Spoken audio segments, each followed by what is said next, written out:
pamusoro tinokuchingamidzai zvekare kuchirongwa tsika dzevatema. Muchirongwa chanhasi toda kutaura pamusoro pekambo kakaimbwa kachangoburwa namukoma Prayzah, kambo kanonzi Chiremerera. Chirongwa chino tinoita zvekare sekuda kunorerekera kunziyo dzine chekuita netsika dzevatema. Asi regai nditaure ndichiti, semutereri kana ndikanzwa kambo, ndinozama kutaura kuti kambo aka kari kureva kuti chii kwandiri. Saka ndichapa dudziro ndichitarisa kuti kambo aka kangarevei kwandiri. Kana takateerera kambo kanonzi Chiremerera, kanotanga nenzwi rinenge richitaura.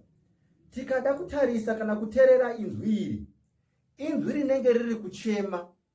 Inzwi iri rinenge richichema nemhaka yekuti pari kuita marehwa-rehwa, pari kuita kutaurwa, pari kutaurwa zvikuru pamusoro pezita renzwi iri. Saka inzwi iri riri kuti, munonditaura asi imi mune zvenyuwo.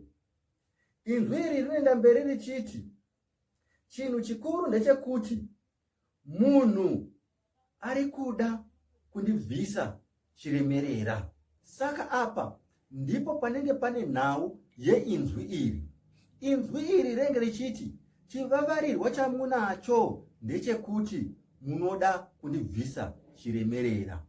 Kuti tione kana kunzwa kuti kambo aka kari kurevei, tinenge taziva kuti inzwi riri kutaura iri nderani. Saka panotitaridza isu kuti inzwi iri nderani, ndepanoenda Prayzah mberi achiti, ndakagara pandakagadzikwa, handina kubvuta, ndakasarudzwa. Iso rangu nekuti unoda kundibvisa, ndakagara pandakagadzikwa, handina kubvuta, ndakasarudzwa. Ipapo ndipo papa kutaura. Vamwe vanoti inzwi iri ndere mutungamiriri. Mutungamiriri anoti ndakagadzwa, handina kubvuta. Tati kunzwa netsanangudzo dzinozoita munhu anzwa dzinosiyana. Asi regai nditi, ini handioni apo ndichipaisa kumatongerwe enyika. Nemhaka yei? Nekuti anoenda mberi achiti, ndine zodzo, ndine mhondoro.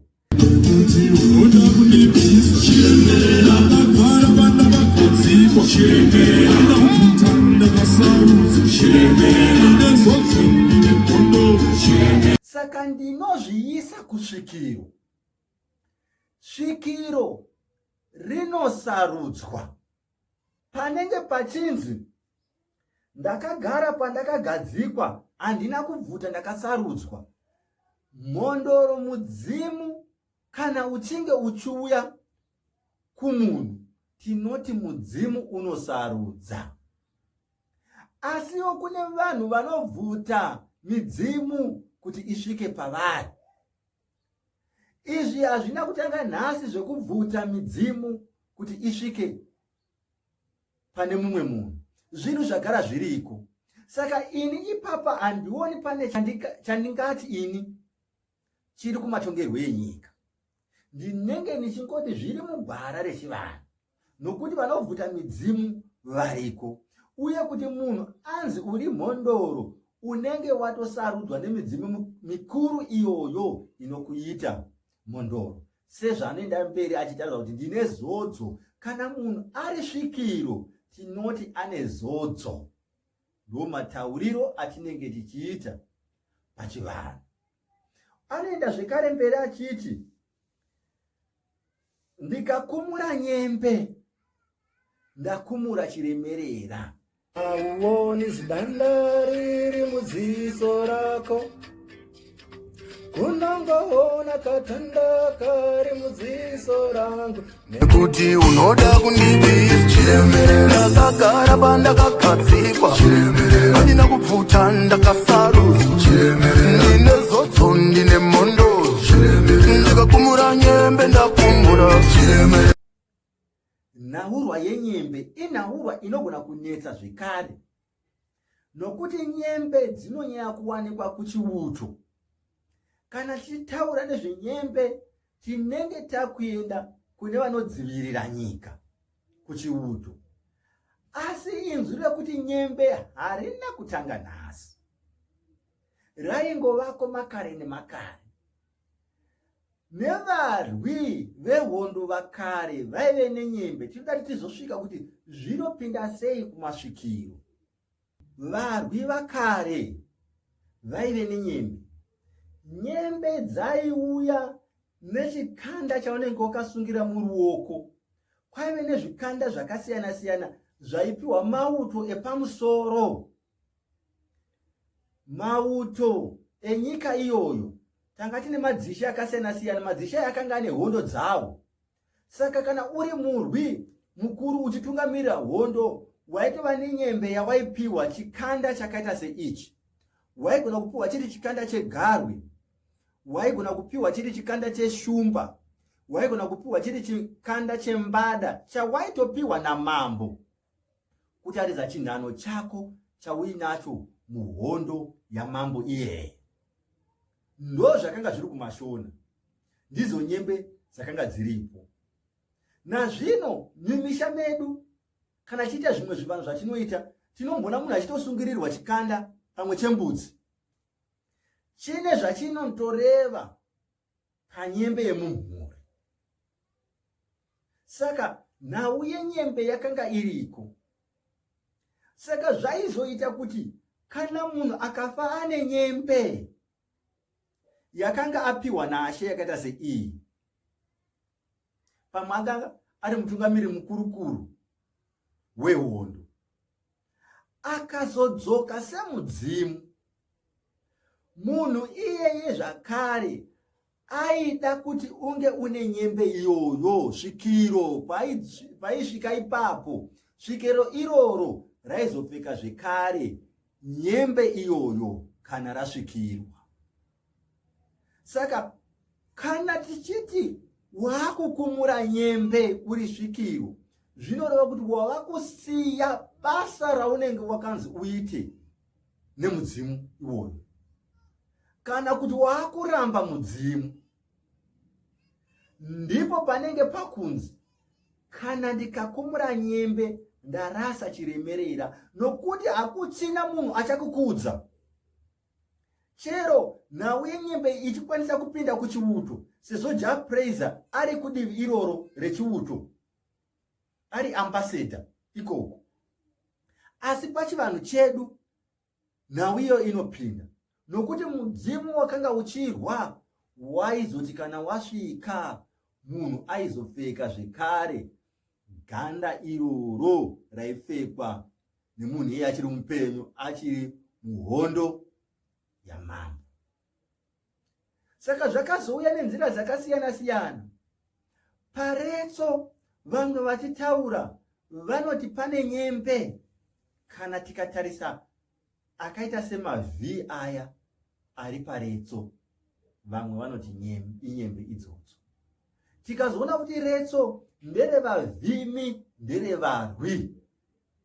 Saka ukakumura nyembe, wakumura Chiremerera, ndiani achakuremekedza kana watsveta nyembe pasi?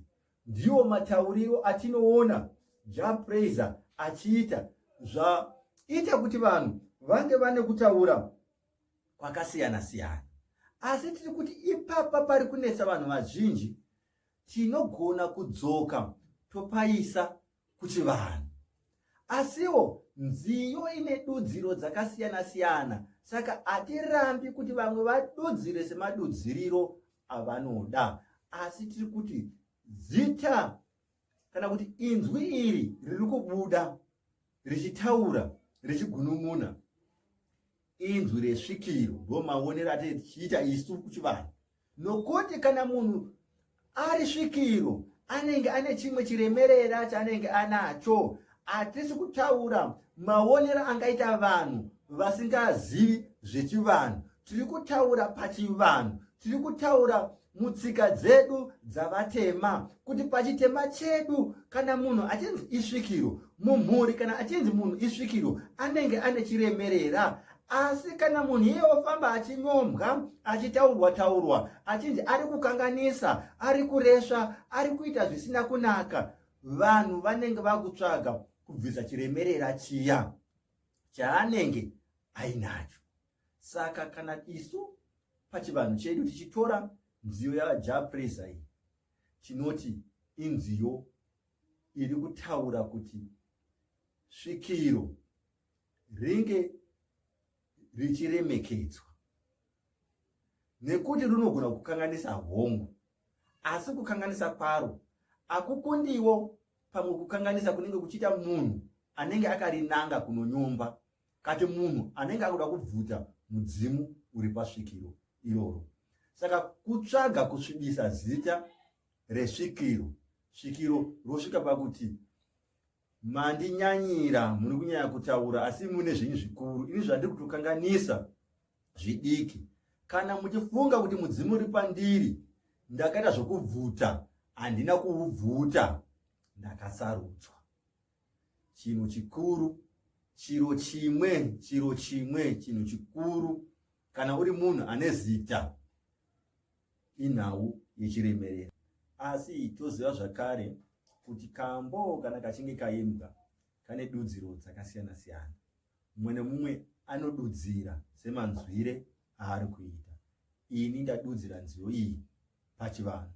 Ndikuziva zvakare kuti JaPrayzah munhu anoimba zvechivanhu nekutsigira zvechivanhu.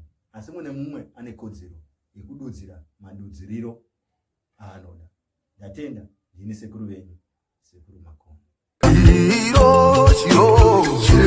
Chiro chimwe basi darangu chiri